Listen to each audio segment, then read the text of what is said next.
Tidak sedikit orang yang meragukan pertobatan preman seperti saya. Tetapi kalau Tuhan sudah berkehendak, kalau Tuhan sudah bekerja, siapa yang dapat mengelak? Nama saya Michael Ponelo, saya asal dari Manado.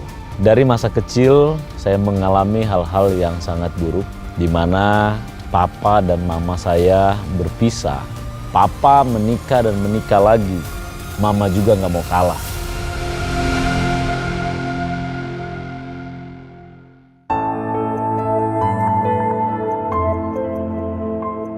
Mama saya berjuang mencari uang untuk menghidupi kami dengan cara yang salah. Mama saya juga adalah seorang pemabuk. Mama saya sebagai pekerja malam menjadi kurir bandar narkoba. Lalu dia menikah dan menikah lagi dengan tujuan dia mau menolong kami, anak-anaknya. Tetapi yang dilakukan oleh mama justru membuat hati kami terluka. Karena merasa terhina, merasa dipermalukan. Saya itu sangat marah sekali ketika saya ingat waktu saya sekolah. Lalu teman-teman saya katakan dia punya mama adalah oh, itu saya berantem sampai berdarah-berdarah karena saya nggak terima. Bagi saya dan kakak saya, mama sudah membuat kami malu. Ya, kalau papa kita sudah nggak bahas karena bagi kami papa sudah seperti nggak ada gitu. Nah, pergaulan saya menjadi pergaulan yang buruk. Saya hidup di dunia preman. Dari remaja kami sudah berjuang sendiri. Kakak saya udah putus kuliah, saya udah putus sekolah. Lalu udah mulai mencari nafkah. Saya sudah menjadi perokok, saya sudah menjadi peminum. Bahkan saya juga sudah mengkonsumsi narkoba-narkoba jenis lain di usia di mana saya masih SMP. Dan saya menggunakan narkoba pertama kali bukan diajak oleh tetangga, bukan diajak oleh teman, tapi diajak oleh kakak saya sendiri. Dan saya pernah pakai narkoba bersama dengan mama saya. Saya itu dari SMP sudah rusak berat. Dari Manado saya ke Jakarta. Di Jakarta masuk ke dunia malam. Ya, kami pacari wanita. Lalu wanita itu kami pekerjakan sebagai pekerja malam. Nah, jadi itu menjadi motivasi kami. Dan kami hanya hidupnya pesta pora hampir setiap hari. Kami hanya menggunakan narkoba, mabuk-mabukan, lalu jadi bandar narkoba, mulai juga mendapatkan uang. Nah, kejahatan yang kami lakukan terus bertambah.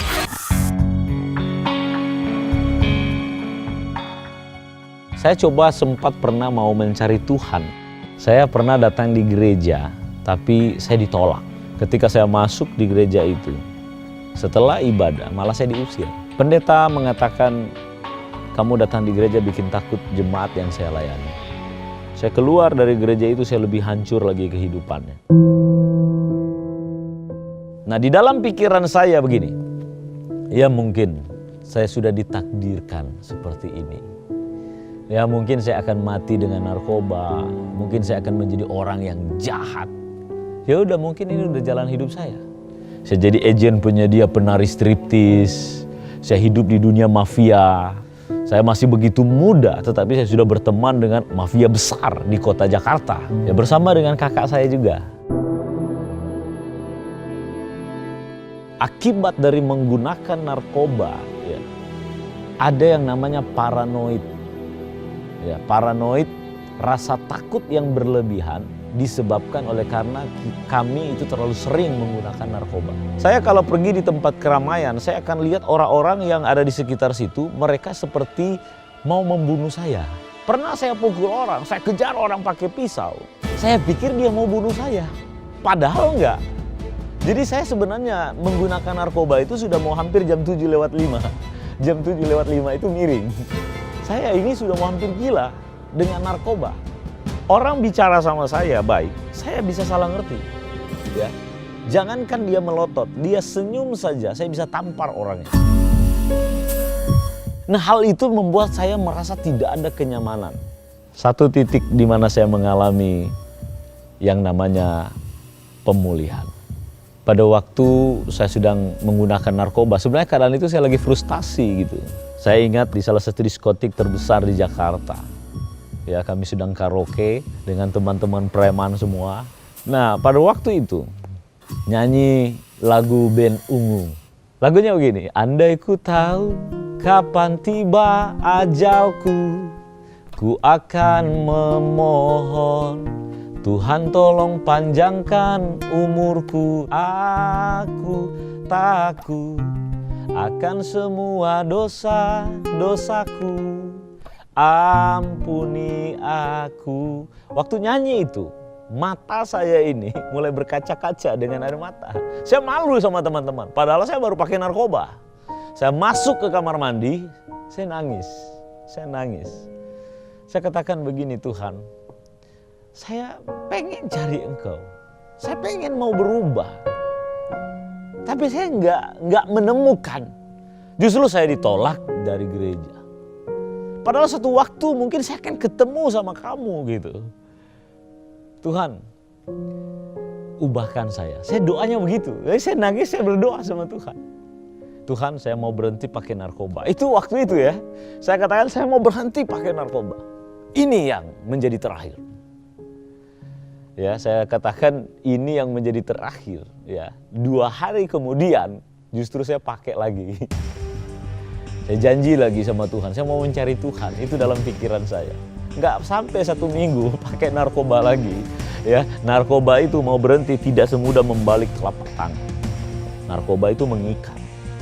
Dan saya nggak bisa lepas. Saya mencoba berulang kali. Saya coba untuk menjadi hidup yang baik karena saya sudah bosan dengan kehidupan yang hancur. Saya coba untuk bagaimana saya belajar berhenti dari kejahatan-kejahatan saya, tapi nggak bisa. Semakin saya mau berhenti, semakin saya menjadi jadi. Semakin saya berjuang mau keluar, semakin saya tenggelam. Saya semakin jahat. Saya semakin rusak. Dan saya semakin merasa bersalah, merasa tertuduh, namun nggak ada solusi. Pengen mati rasanya. Saya ingat waktu itu saya sangat berdosa sekali. Waktu itu ada di daerah Bali. Saya jam 10 pagi, saya berdoa. Saya berdoanya begini. Tuhan, Engkau ada. Tolong ubahkan saya. Saya sudah coba mau berubah, tapi saya nggak bisa. Berulang kali saya coba, saya nggak bisa. Saya selalu jatuh, saya selalu melakukan hal yang jahat. Aku pengen berubah, Tuhan. Bukankah Engkau berkuasa menentukan langkah seseorang? Tentukanlah saya di jalan yang benar. Itu saya berdoa demikian. Tentukanlah saya di jalan yang benar. Aku mau hidup benar. Tuhan, aku minta ampun, aku banyak dosa. Mulai hari ini Tuhan, aku serahkan hidupku kepadamu. Ketika saya katakan itu, saya merasa seperti ada yang peluk saya. Saya merasa seperti ada yang menerima saya. Ketika saya berkata, Tuhan, ini hidupku. Saya nangis di kondisi pada waktu itu. Lalu saya menjalani proses dari Tuhan. Mulai pada waktu itu pekerjaan saya banyak masalah. Terjadi masalah di diskotik gitu. Dan saya harus jadi buronan. Saya lari dari pulau satu ke pulau yang satu. Sampai ke pulau lagi yang satu. Saya jadi buronan waktu itu saya lari sampai ke Palembang. Nah di Palembang ya, saya dibawa untuk masuk ke sekolah Alkitab. Saya masuk sekolah Alkitab masih gondrong, masih jahat sebenarnya. Tapi ya mungkin ini jawaban doa saya pada Tuhan pada waktu saya katakan, Tuhan ini hidupku. Tentukan jalan hidupku di jalan yang benar. Saya itu ikut ibadah, nangis terus. Saya teringat dengan dosa-dosa saya. Di situ penyesalan itu terus ada. Saya teringat dengan keluarga saya, teringat dengan mama saya, teringat dengan papa saya, teringat dengan kakak saya. Dan saya selalu menangis. Lalu saya katakan, Tuhan, aku minta ampun sama Tuhan. Aku berdosa. Aku minta ampun sama Tuhan. Aku baru sadar sekarang. Saya belajar firman Tuhan. Lalu saya temukan itu ayat dalam Mazmur 139. Ayat yang ke-13-14. Bahwa Tuhan menjadikan hidupku, menciptakan hidupku dahsyat dan ajaib. Berarti saya boleh ada di dunia ini bukan hanya karena papa dan mama saya. Jadi bukan alasan hidup saya hancur karena kesalahan papa dan mama.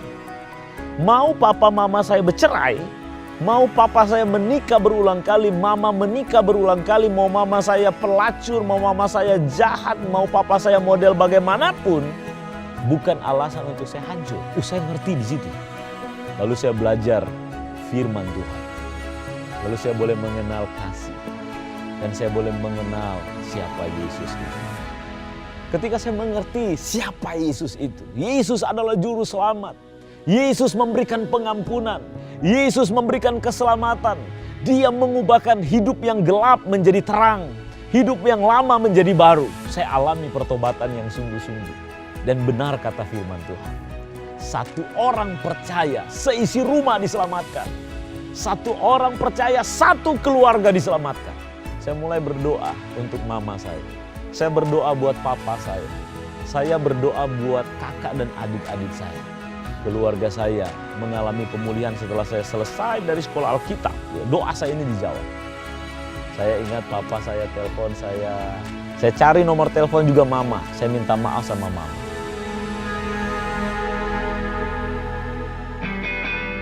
Satu waktu saya harus pulang ke Manado, saya sudah menjadi seorang hamba Tuhan. Lalu saya ingat hal yang peristiwa yang sangat menakjubkan. Papa saya, dia ulang tahun, dia undang semua keluarga dan saya ditelepon, dia bilang kamu harus pulang. Saya ajak kakak saya, ada mama saya, lalu ada istri-istri dari papa saya. Semua datang sama anak-anak, datang bikin ibadah. Lalu papa saya katakan begini, kami mau menyanyi. Alangkah bahagianya hidup rukun dan damai. Saya nangis. Papa saya nangis. Waktu nyanyi, mama saya ikut nyanyi semuanya. Alangkah bahagianya hidup rukun dan damai. Saya benci sama papa, benci sama mama, benci sama istrinya. Ternyata bukan itu yang Tuhan mau. Tuhan itu membawa kerukunan, membawa pemulihan. Saya terharu sekali.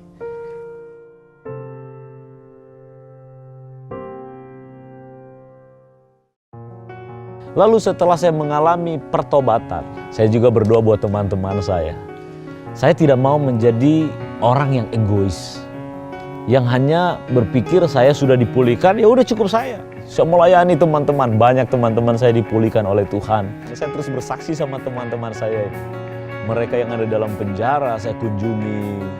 Mereka yang masih ada di dunia luar tapi di dalam kejahatan saya datangi. Saya bersaksi bahwa Tuhan mampu memulihkan saya. Tuhan mampu membebaskan saya dari ikatan. Sekarang saya punya damai yang saya tidak pernah dapatkan di kehidupan saya yang jahat dahulu. Ya ternyata uang bukan segala-galanya, narkoba bukan segala-galanya, pesta pora bukan segala-galanya, harta bukan segala-galanya. Tetapi Yesus yang terindah, Dia boleh berikan saya damai yang tidak bisa diberikan oleh dunia ini.